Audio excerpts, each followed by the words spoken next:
Hi, Joseph Fink here, creator of Welcome to Night Vale and Alice Isn't Dead, and I've created a third podcast. This is my first non-fiction podcast. It's called I Only Listen to the Mountain Goats, and it's for anyone interested in the constantly shifting line between fan and artist. I wanted to play you the first episode now. If you enjoy it, please do subscribe, and also please rate and review as that helps make it more visible to other folks. Thanks. They say you shouldn't meet your heroes. Hi, I'm Joseph Fink. I'm a novelist and the creator of the fiction podcasts Welcome to Night Vale and Alice Isn't Dead. And this is I Only Listen to the Mountain Goats, the show where I meet my hero, hang out with him in his basement, and have conversations about songwriting, art, and life. I've loved the band The Mountain Goats for years. The music of John Darnielle, singer and songwriter of the group, has been with me through some of my toughest times and happiest moments. And this is a show where I sit down with him to talk through his work, song by song. It's a show for fans of The Mountain Goats, or fans of Night Vale and my other work, but it's also for anyone interested in what it means to be an artist, or a fan, or, as many of us are, both at once. This season, we will be covering the 2002 album, All Hail West Texas, certainly the only #1 Billboard charting album to ever be recorded entirely on the built-in microphone of a boombox. For every episode, we will also have a cover of the song we are talking about, each one by a different artist and recorded just for this show. Let's go now to my conversation with John, in which we will talk about the first song of the album, the best ever death metal band in Denton.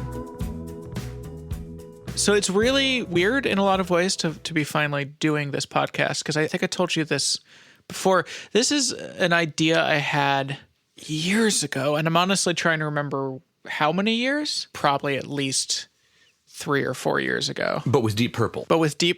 It was a completely different show in a lot of ways. It was just like a scripted comedy show. It was called Smoke on the Water. It was called Smoke on the Water. We sound both a little tired and a little relieved to be talking, don't we?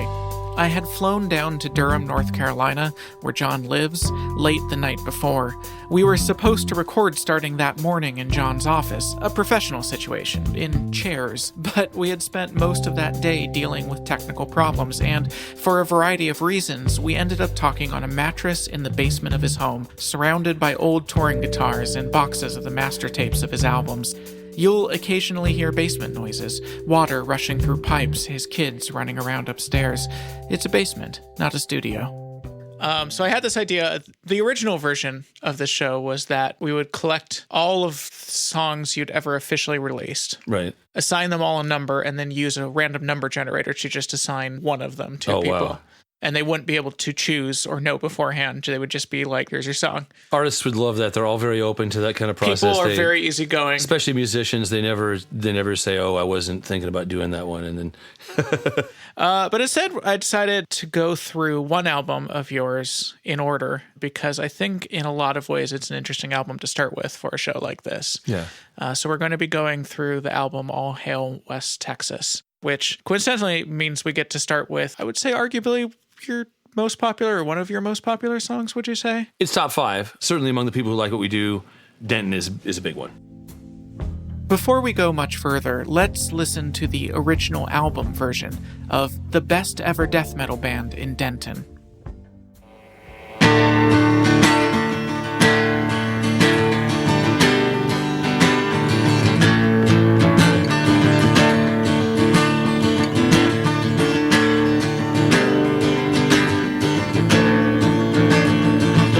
Ever death metal band out of Denton with a couple of guys who'd been friends since grade school.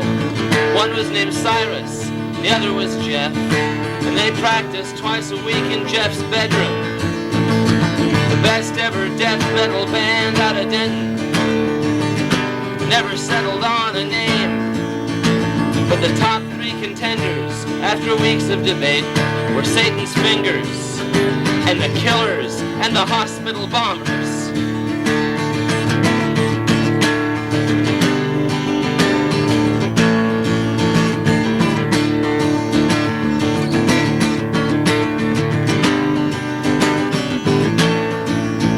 Jeff Jeff and Cyrus believed in their hearts they were headed for stage lights and Learjets and fortune and fame. So in script that made prominent use of a pentagram, they stenciled their drum heads and guitars with their names. And this was how Cyrus got sent to the school where they told him he'd never be famous. And this was why Jeff, in the letters he'd write to his friend, helped develop a plan to get even. When you punish a person for dreaming his dream, don't expect him to thank or forgive you. The best ever death metal band out of Denton will in time both outpace and outlive you. Hail Satan! Hail Satan! Tonight, hail Satan! Hail, hail!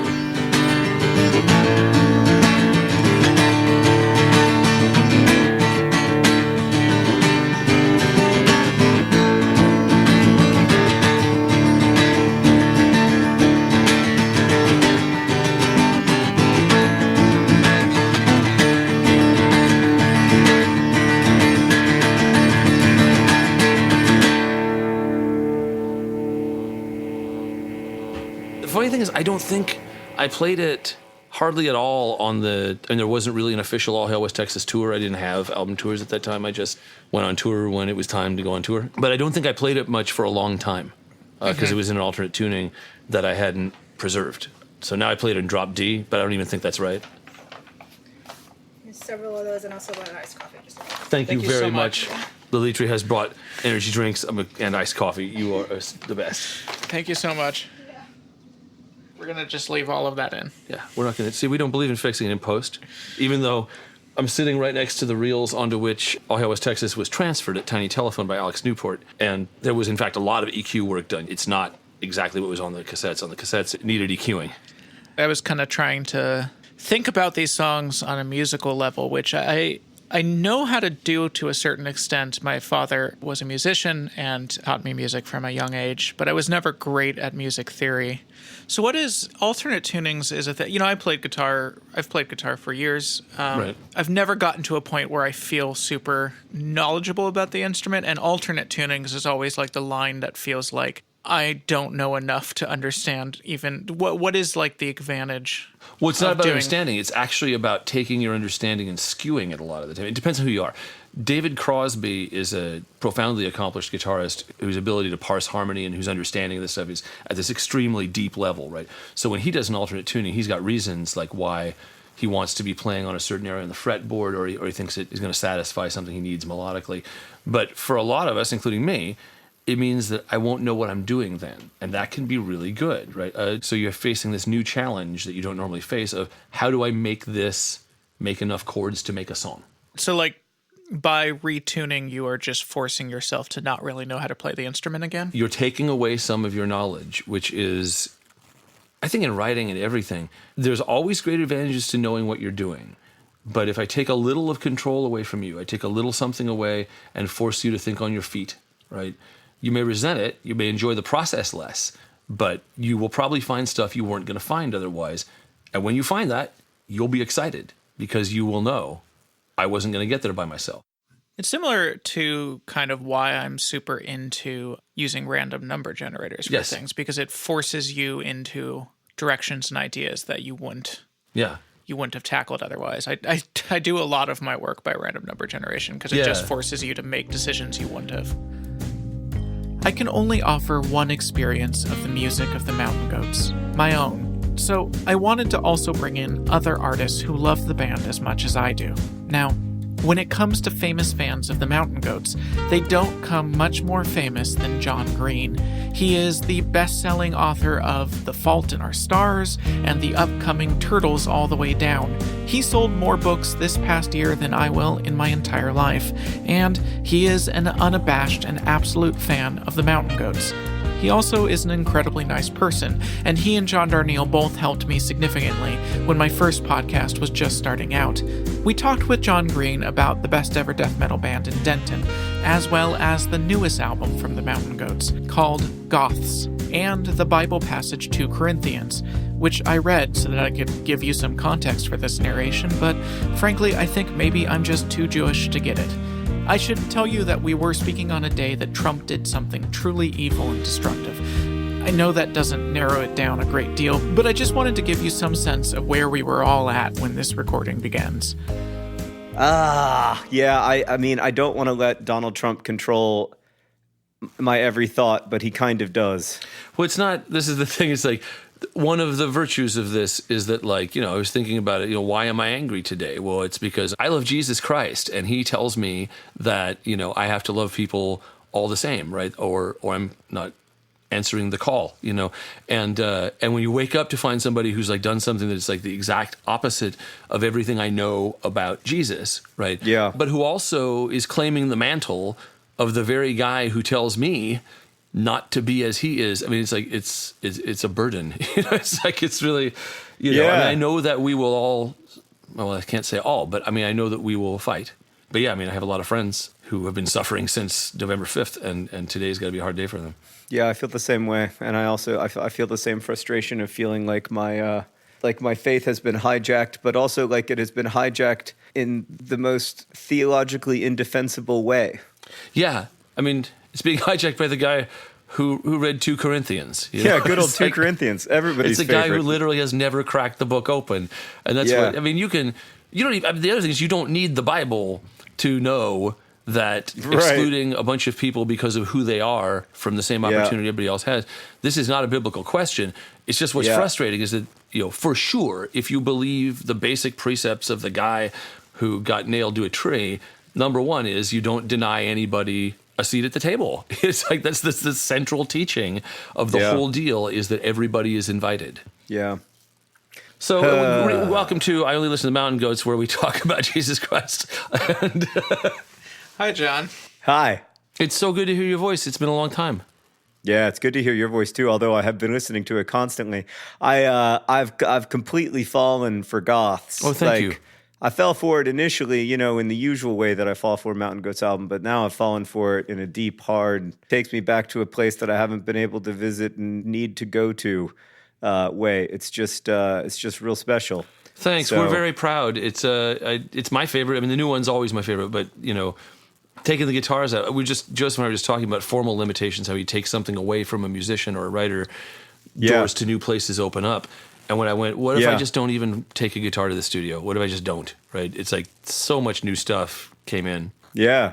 There's just so many little moments in those songs that, because I was a goth kid in 1992 in Orlando, Florida, wearing a trench coat in 110-degree heat, it's a really great gift to, I don't know, to this me that I'd really lost touch with. So God, it's thank really you. cool. That's huge to hear. Thanks. So thank you so much for joining us, John. Oh, it's a pleasure to be here and to talk about the first Mountain Goat song I ever heard. Is No this kidding. the first one? Yeah. Where did you hear it? Tell us the story. I was in a hotel room. It was in New York City. It was this weird period of my life after I dropped out of divinity school, but before I, had a book deal or anything. And so I was an assistant at a magazine and blogging and stuff. And I had a blogger friend who I went and visited in New York City. And she said, have you ever listened to the Mountain Goats? And I said, no. And she said, you should really listen to this song. And she played me this song in a very kind of cliche romantic way with one earbud in my ear and the other earbud in her ear. And it was the first song that I listened to that just made me cry. It was sort of a romantic occasion with this person I was with, and I really ruined it by bursting into tears. I've been ruining people's romantic stuff for years. I mean, to be fair, she played you the best ever death metal band. It's not the most romantic of songs. well, It's possible. It's possible I was misreading the situation to begin with. But yeah, so I remember she played me that song, and I was like, "Who are these guys?" And then she told me that the band was called the Mountain Goats. The album was All Hail West Texas. Went back to Chicago, bought the album, and that was the beginning of it for me. I was trying to think if I remember the first song I heard. I think it was probably, what's the name of the first track on The Sunset Tree? You Or Your Memory. Yes. I think probably I was like, someone was like, you should listen to this album. And so I did. Is that the one that starts, I stepped into a bargain price Yeah, reading in absolutely. La Cienega? That's a great song. It is a very good song. This podcast is going to be weird for me because, like, I'm proud of what I do, but I always try to change the subject if people tell me that my stuff is good. I always try to talk about other people's stuff. We're just going to be listing songs and then saying that's a very good song. It is really awkward, though, to basically be the co-host of a Mountain Goats fan podcast when you are yourself a mountain goat. It's weird. I've been wondering about it because I totally do. You know, people say, well, hey, this is a good set. I go, yeah, no, but you saw Christine Fellows, right? She was amazing. Hey, it's a free podcast, and you know what that means. That's right, ads. They help art happen and put food on artists' tables. And to find the kind of advertisers you're going to want to hear from and that will help us keep making the show, we just need to learn a little about who you are.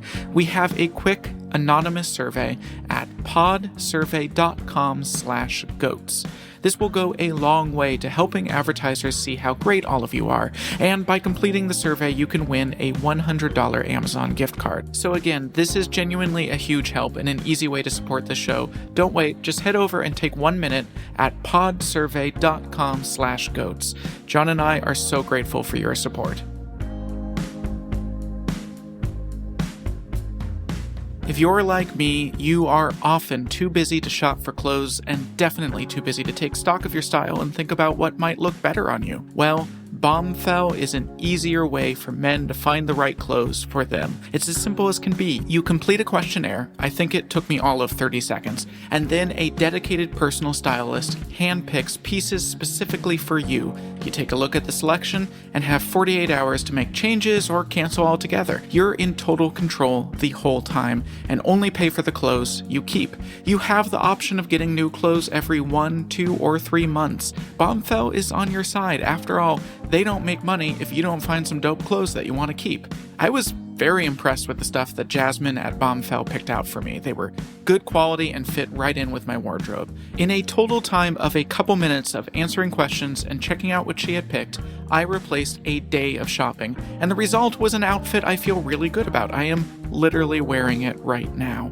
So, for our listeners, because you only listen to the Mountain Goats, Bombfell is offering $25 off your first purchase. Just go to bombfell.com/goats.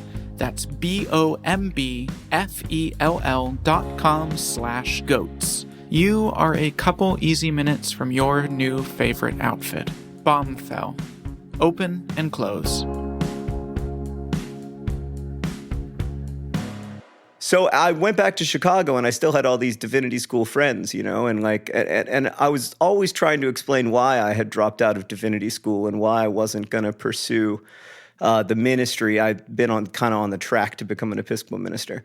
And several times over the next few months, like a friend would be over at my apartment and I would be like, I want to play you a hymn that I heard recently that is like the best hymn I've ever heard.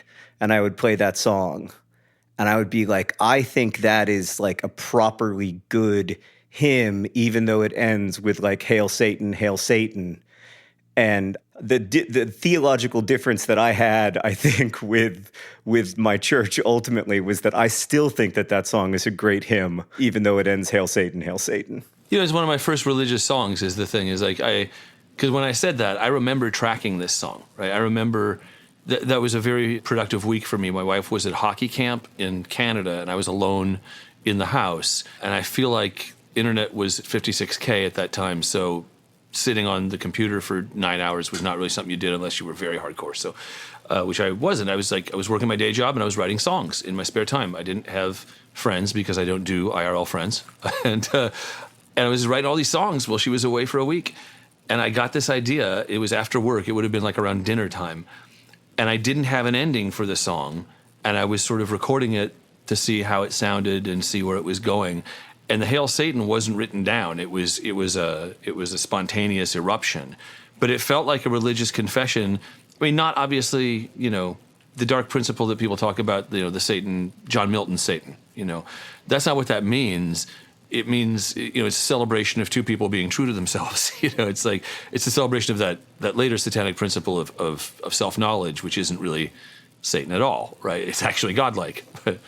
Yeah, I've found the Hail Satan really interesting because I think the song as a whole is in a lot of ways an angry one, but to me that Hail Satan always feels, and maybe this is the context that you experience it, but it feels very joyous to me. Well, it's an eruption. It's a transgression. There's always a little joy in transgressing. There's always a good feeling to break free from something you're not supposed to do, especially if it's something. It's a complex thing to say, Hail Satan. It's like, because of course you don't. If the Satan of the popular imagination is real, then no one really worships him, because that would be a person who will torment you. He will find the thing that makes you unhappy and make you unhappy. But that's not what Satan means in that context, right? Like it's different.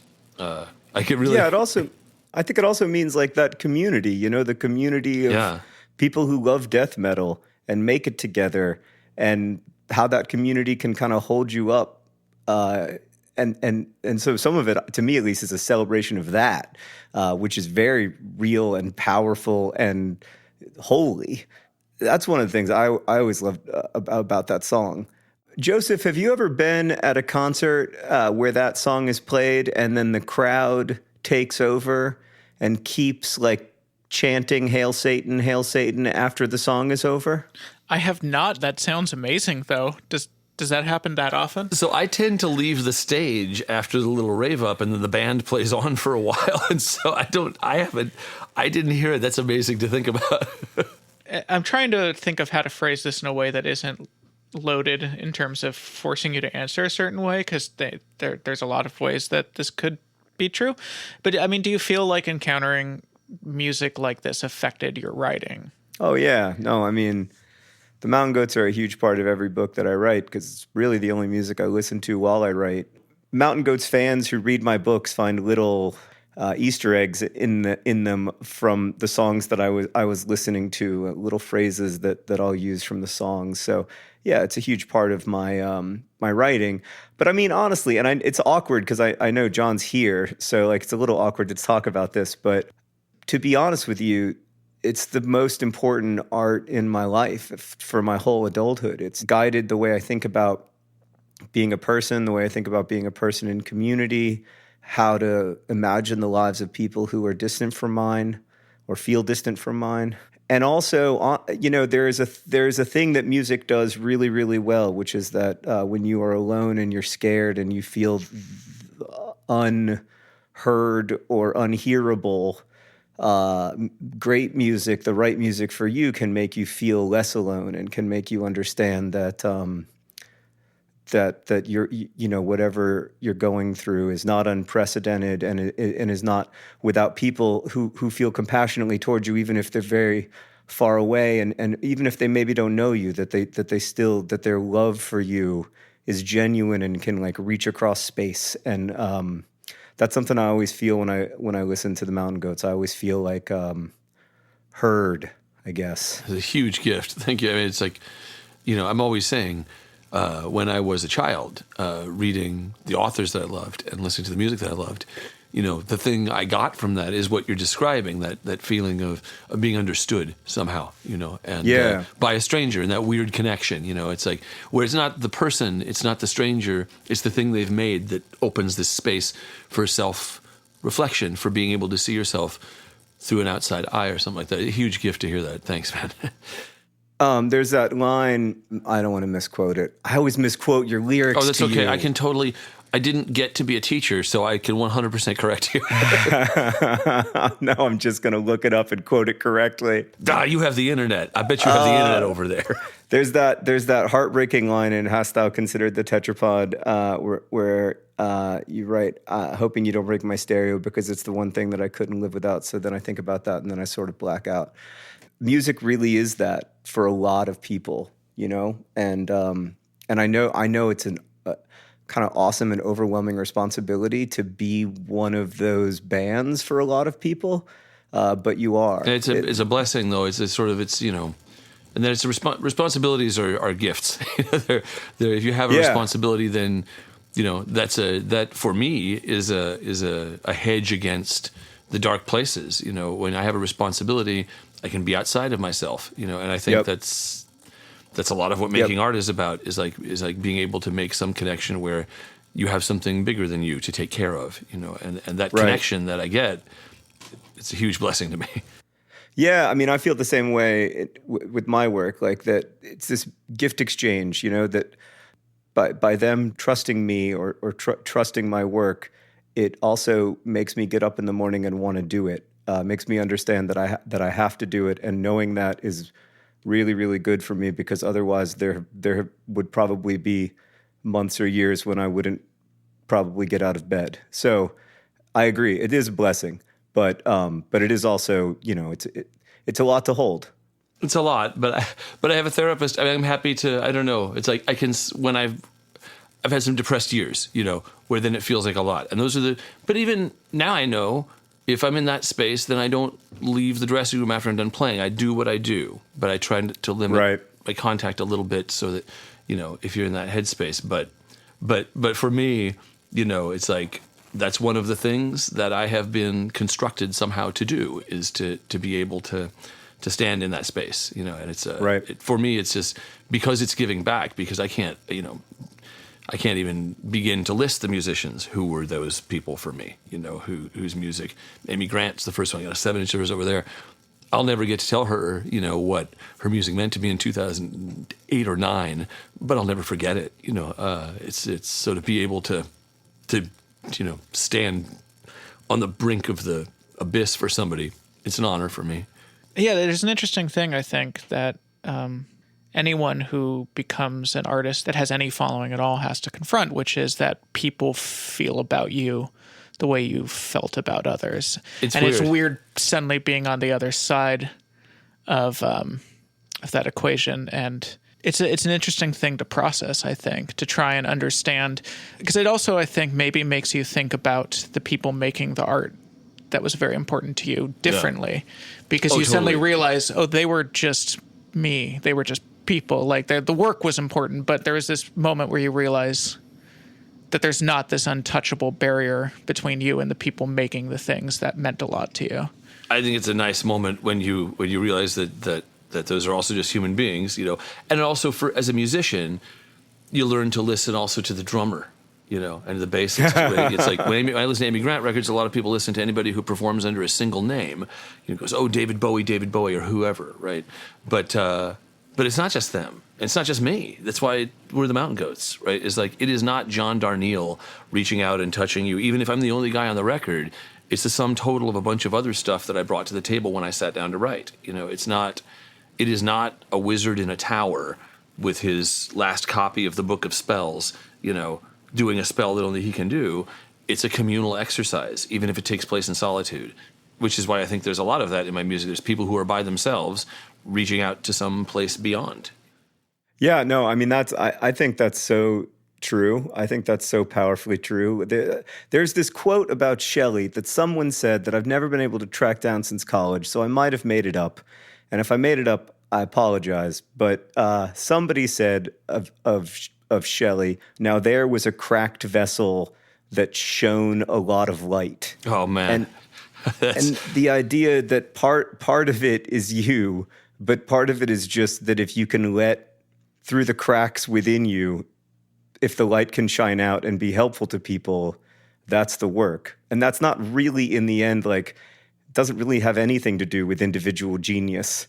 It mostly has to do with the cracks. Well, yeah, no, I went through moments of horror about that in therapy, about thinking, whether if you could make yourself a perfect life, or restore the gaps between the neurotransmitters that cause you to fall into. Well, there's a Borges poem about this that I'm always quoting, where he observes that the good thief, I'm going to try and do this without crying real hard, the good thief, the one who was crucified to the right of Jesus, right, who one guy says to Jesus, what is wrong with you? Curse this God who has obviously failed you, right? You're sitting here dying and bleeding and all your bones are broken and your life is terrible right now. So admit that this God is a loser. And the other thief on the other cross says, you be quiet. and says to Jesus, I'm going to do this, and says, remember me when you come into your kingdom. And Jesus says, sure, absolutely. And Borges points out that the same thing that made this guy a thief, the same thing that dragged him into pits of iniquity, and that made him a bad person, right? That made him a bad person in a lot of people's lives, right? That made him a person to avoid, right? But the same tendency is the one that allowed him to seek and gain paradise. Right. Yeah. So his brokenness eventually leads him to freedom. Yeah. Sorry, I got to. I was thinking, did you know that Leonard Cohen does a version of that line, it's the ones who've cracked that the lights shine through. Mm-hmm. Yeah. I find that idea so powerful because one of the hard things for me is that I want to make it about me. Right. Especially like my books, like I want to make them about me and I want to put myself in them and I have to fight against that and fight against that and fight against that. And one of the ways I fight against that is to remember that like when it's at its best, it's not you. It's inclusive of you, yeah. But it's not driven by you. That's a hard thing to communicate to other people, but especially if you're a musician standing on a stage that's elevated, it's like you're above everybody in this hierophant stance, but it's not. It's communal. Music especially has always been communal. Like recorded music is a very strange blip. Prior to the invention of recording, nobody ever would have thought, I'm going to go home and listen to something by myself. Listening was something you did together. Yeah, I don't know. I have a very strong love and memory of a lot of live shows, and to me I kind of blend music and theater in that way, and that it's less about what's happening on the stage and more that at a really good show, whether it's a play or at a concert, I don't know, there's this feeling that it's not so much about the work that was intended on the stage so much as the work has created this moment in which we are all people in this room experiencing something together.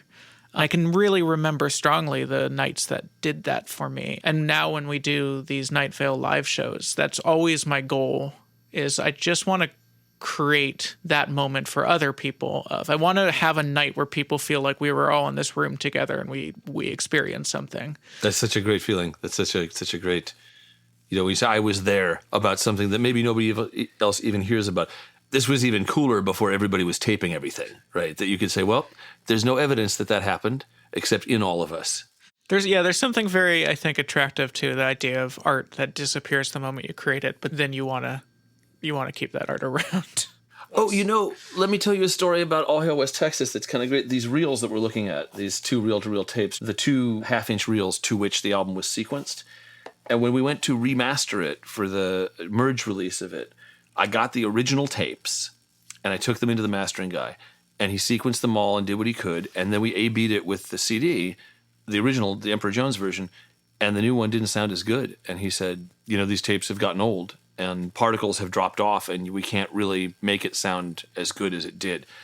And I went, well, there's also these reels, and he said, oh, you should have shown me those first. And so, but it was almost, if I hadn't remembered that I had these 2 reels, the actual original source would have been lost. Like it would have been, you have the CD that was issued and that's it. Yeah. Wow. There's something about that. Like when that happened, I was sort of momentarily pleased that like the tapes themselves, what was on them is gone. The first cover of our season is by Laura Jane Grace of the band Against Me. And it was a thrill to be able to work with her. I think what's really interesting about her cover, and why I like that it's the first one, is that it is an absolutely faithful cover.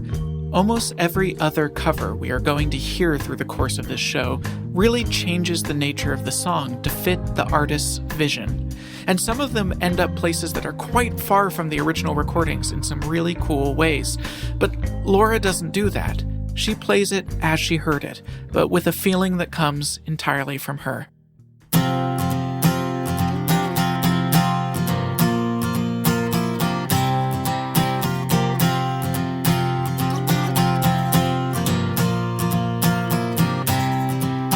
The best ever death metal band out of Denton were a couple of guys who'd been friends since grade school. One was named Cyrus and the other was Jeff, and they practiced twice a week in Jeff's bedroom. The best ever death metal band out of Denton never settled on a name. But the top three contenders after weeks of debate were Satan's fingers, and the killers, and the hospital bombers.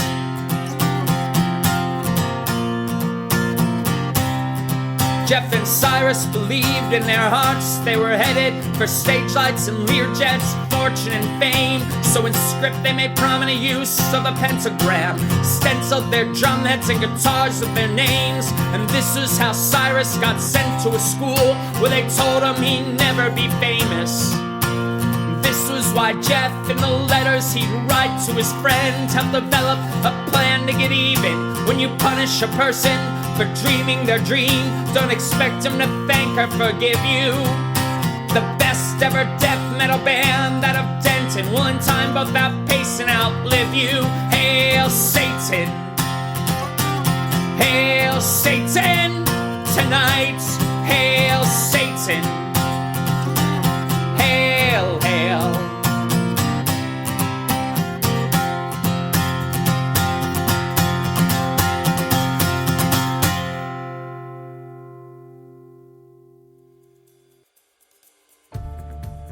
Thank you for joining us for the first episode of I Only Listen to the Mountain Goats. Let's quickly plug some stuff from the folks you heard today. If you liked the cover by Laura Jane Grace, you can buy it wherever digital music is sold. Links in the show notes. Buying the track supports both the artist and this show and is a very cool thing to do indeed. And you can pre-order I Only Listen to the Mountain Goats, All Hail West Texas, right now in the Merge Records store. This is a special double vinyl release which will contain every cover from this season on 2 LPs, one pink and one blue. All pre-orders will include an I Only Listen to the Mountain Goats patch. Check out the newest album from the Mountain Goats, Goths, which is out now. You've been listening to instrumental versions of its songs in the background of this episode. And the Mountain Goats are probably playing live in a theater near you, because they are hardworking folks. John Darnielle's second novel, Universal Harvester, came out this year, and is the horror/mystery/family drama/slice of Iowa life that you have been looking for. My own fiction podcasts, Welcome to Night Vale and Alice Isn't Dead, are running now, both absolutely free wherever you listen to podcasts.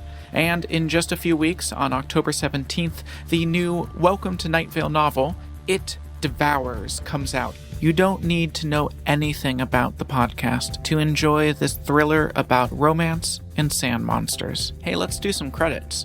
I Only Listen to the Mountain Goats is a production of Night Vale Presents with Merge Records. It is produced by Christy Gressman, editing by Grant Stewart, mixing by Vincent Cascione.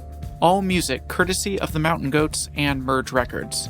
Thank you to Christina Rentz, Ryan Madison, the Darnielle family for letting me intrude on their lives, John Green, Laura Jane Grace, the staff of Night Vale Presents, and Christy Gressman for taking a weird idea I had and turning it into a show. Check out nightvalepresents.com for more information about this show and all of our other shows that are each incredible in their own way. And remember, when you punish a person for dreaming his dream, don't expect him to thank or forgive you.